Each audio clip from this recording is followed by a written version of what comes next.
कुत्ता और कुत्ती का प्यार। एक छोटे से गांव में भोलू नाम का एक सीधा सादा मासूम कुत्ता रहता था। भोलू पूरे गांव का प्यारा था। कोई उसे रोटी देता, कोई दूध, और बच्चे तो उसके साथ दिन भर खेलते रहते। भोलू की सबसे बड़ी खासियत थी कि वो बहुत वफादार और मददगार था।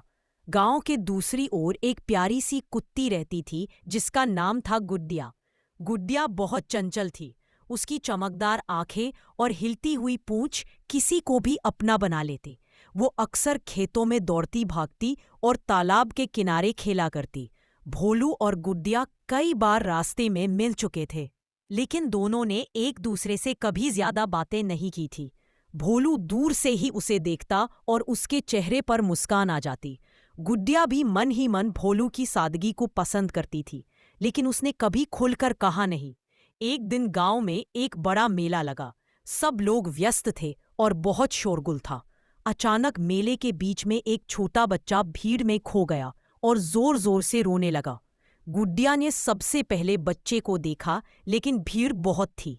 वह अकेली कुछ नहीं कर पा रही थी। तभी वहां भोलू दौड़कर आया।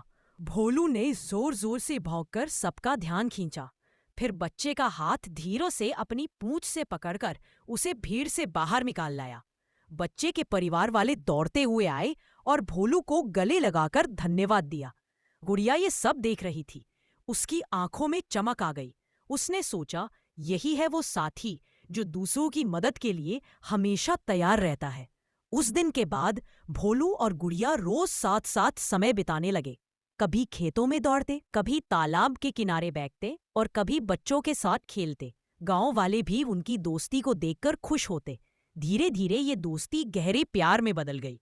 अब भोलू और गुड़िया सिर्फ गांव के पालतू जानवर नहीं थे, बल्कि गांव के प्यार और वफादारी की मिसाल बन गए थे।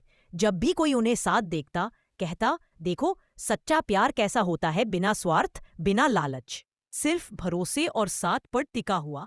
इस तरह भोलू और गुड़िया की कहानी हमें सिखाती है कि प्यार सिर्फ इंसानों में नहीं, बल्कि जानवरों के दिलों में भी उतना ही गहरा और सच्चा होता है।